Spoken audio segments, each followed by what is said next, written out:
Imagine for a moment that you are driving beneath one of the most majestic sights on Earth. Above you, the Mont Blanc Massif rises nearly 5 kilometers into the sky, a jagged fortress of granite and ice that has stood for millennia as the silent monarch of the Alps. But you aren't looking at the peaks. You are deep in its roots, inside a needle-thin passage of concrete and orange light. You are in the Mont Blanc Tunnel, or a 12-kilometer shortcut that shaves hours off the journey between France and Italy. For 35 years, this was considered a triumph of modern engineering, a routine path for thousands of travelers every single day. But on the morning of March 24, 1999, that routine was about to be shattered. This is not just a story of a fire. It is a story of how a mountain became an oven, how a cargo of household groceries became a chemical bomb, and how a series of small, human errors combined to create a hellscape beneath the earth that would burn for 53 hours. The morning in the Chamonix Valley was crisp and routine. At 10:46 a.m., a Belgian-registered Volvo FH-12 transport truck pulled up to the French toll booth. The driver, Gilbert de Grave, was a veteran with 25 years of experience. His manifest seemed utterly benign. He was carrying 21 tons of supplies, 12 tons of flour, and 9 tons of margarine. To any observer, these were the ingredients for a bakery, but in the chemistry of a confined tunnel, they were the ingredients for an inferno. Margarine is essentially a high-density fuel, and flour, when dispersed into the air, becomes a volatile material capable of explosive flashovers. As de Grave paid his toll and pulled into the dark mouth of the French portal, he was effectively driving a chemical tanker into a 7-mile horizontal chimney. For the first few miles, the transit was normal, but as de Grave passed the midway point, roughly 6.5 kilometers into the mountain, the atmosphere changed. Oncoming drivers from the Italian side began flashing their headlights frantically at him. In his rearview mirror, de Grave saw the first wisps of white smoke curling from beneath his cab. At 10:53 a.m., he made a decision that would haunt the investigation for years. He stopped the truck.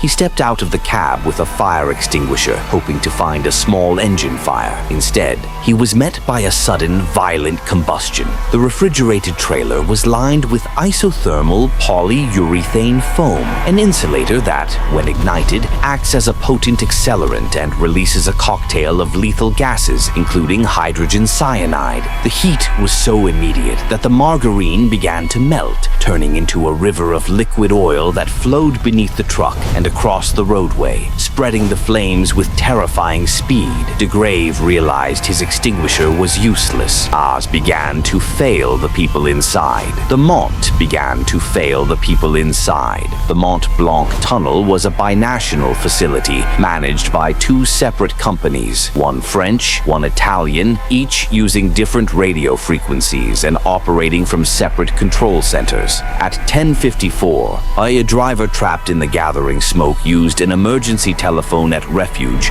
22 to raise the alarm. It took another full minute for the fire alarm to trigger and for traffic to be stopped at the portals. By then, it was too late. There were already at least 10 cars and 18 trucks trapped on the French side, stuck behind the burning Belgian Volvo. The tunnel was a narrow 2-lane corridor. For the massive heavy goods vehicles, there was no room to turn around.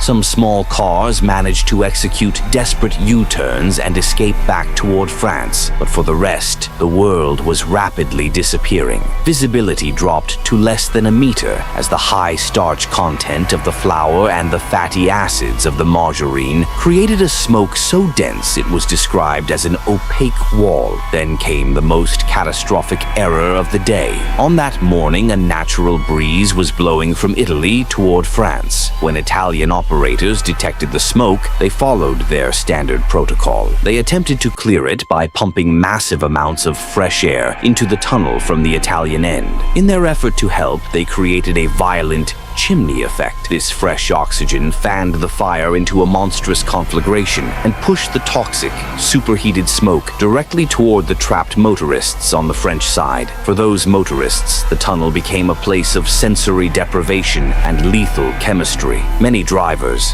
conditioned by years of road safety advice, decided to stay inside their vehicles with the windows rolled up. They believed the steel cabins would protect them and that rescue was imminent. They did not realize that the fire was consuming the oxygen in the tunnel at an incredible rate. As their engines stalled from the lack of air, their air conditioning systems began to draw in the lethal mix of carbon monoxide and cyanide. Forensic reports later indicated that most of the victims died within the first 15 minutes of the fire's escalation. In the heart of this chaos, a legend was born. Pier Lucio Tinazzi, a slender Italian security guard known to everyone as Spadino or the Rapier, was on duty on his BMW K75 motorcycle. When the alarm sounded, he didn't run away. He donned breathing equipment and drove directly into the blackness. For years, the story was told that Spadino made 5 separate trips into the smoke,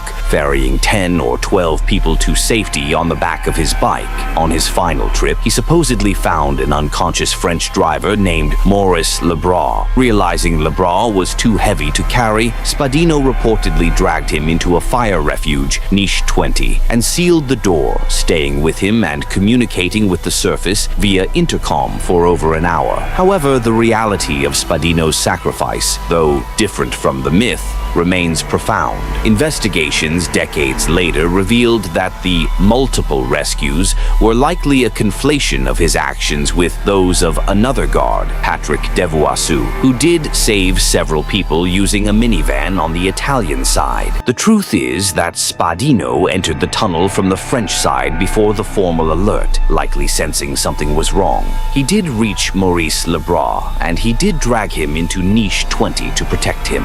But the fire refugees of 1999 were only designed to withstand heat for 4 hours. The Mont Blanc fire would rage for 53. When rescuers finally reached Niche 20 a week later, they found both men. Outside on the roadway, Spadino's motorcycle had literally melted into the pavement, a silent witness to the 1,000-degree temperatures that had roared past the door. While Spadino was attempting his rescue, a group of Chamonix firefighters was facing its own struggle for survival. 14 men in 2 engines reached the French portal minutes after the alarm. They plunged into the darkness, but as they reached Garage 17, their engines sputtered and died. The fire was starving the machines of oxygen. The very smoke they were trained to fight had neutralized their equipment. They were forced to abandon their trucks and take refuge in 2 emergency cubicles, listening as a river of incandescent margarine ignited fuel tanks and burst the tires of the abandoned vehicles around them. They were eventually rescued 5 hours later by a third crew that reached them via a ventilation duct. While 14 survived, their commanding officer, Georges Tosello, had inhaled too much superheated gas and passed away later in the hospital. The fire was unlike anything the emergency services had ever seen. It was a sustained to high-intensity industrial conflagration.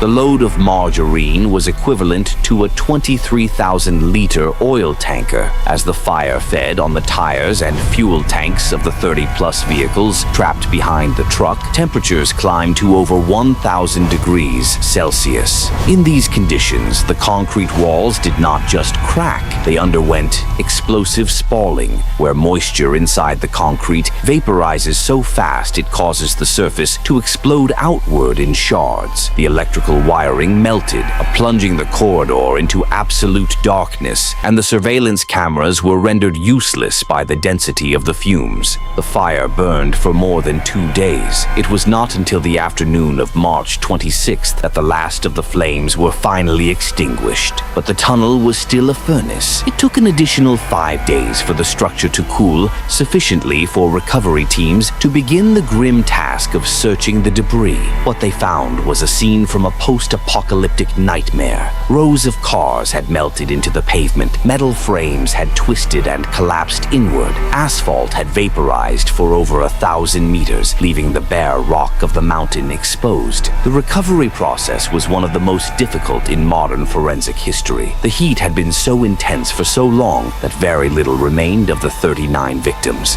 Forensic experts were forced to sift through remains that were described as bones and ash. Identification required a painstaking combination of dental records, DNA analysis, and the cross-referencing of vehicle chassis numbers. The victims included an Italian family of 4 from a nearby village, a French family of 5, and a 23-year-old British truck driver who was identified only after days of being reported missing. In 2005, nearly 6 years after the fire, the focus shifted from the mountain to a courtroom in the French town of Bonneville. 16 defendants, including individuals and massive corporations, were charged with involuntary homicide. The trial involved 200 plaintiffs and revealed a damning history of corporate and regulatory negligence. It was revealed that the tunnel operators had historically viewed the facility as a cash cow, prioritizing traffic volume and toll revenue over safety. Before the fire, the French operating company was making a 91% gross margin, while the budget for safety drills was almost non-existent. In 34 years of operation, they had practiced exactly one fire drill. The verdicts were a reflection of systemic failure. The French head of security was given a 6-month jail term. The president of the French tunnel operator and the driver, Gilbert de Grave, received suspended sentences and fines, while the families of the victims received some answers. The true legacy of the fire was a total rewriting of tunnel safety rules across the European Union. The Mont Blanc Tunnel remained closed for 3 years as it underwent a €400 million reconstruction. When it finally reopened in 2002, it was touted as the safest tunnel in the world. The dual command structure was gone, replaced by a single integrated binational team monitoring a centralized safety system called Logos. This system analyzes 36,000 data points from over 150 cameras and 4,000 sensors. If a car stops for more than a few seconds, or if a sensor detects a slight rise in temperature, the system can automatically lower barriers and launch emergency protocols. The physical design was also revolutionized. There are now 37 safety shelters spaced every 300 meters. These are no longer just rooms. They are pressurized,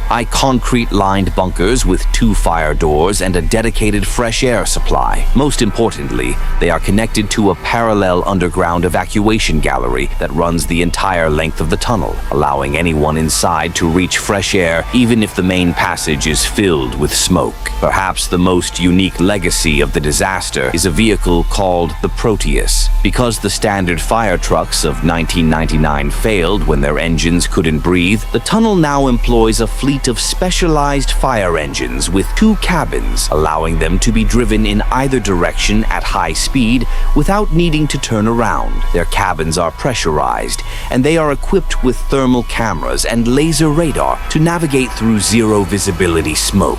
They can even spray a fire mat of foam on the ground to protect their tires from burning fuel as they approach a blaze. Today, the Mont Blanc Tunnel remains a vital artery of European trade. As you drive through it now, you are required to maintain a mandatory 150-meter gap between your vehicle and the one in front of you, a distance enforced by laser radars and watched over by operators in a high-tech control tower. It feels safe, it feels engineered, it feels controlled. But the mountain still stands, silent and indifferent, above the concrete tube. Every March, a convoy of motorcyclists gathers at the Italian portal to remember Spadino and the 39 souls who entered the mountain on a routine spring morning and never came out. They look at the memorial plaque and the names carved in stone, a permanent reminder that in the deep places of the earth, there is no margin for error. The chemistry of a cargo, the direction of a breeze,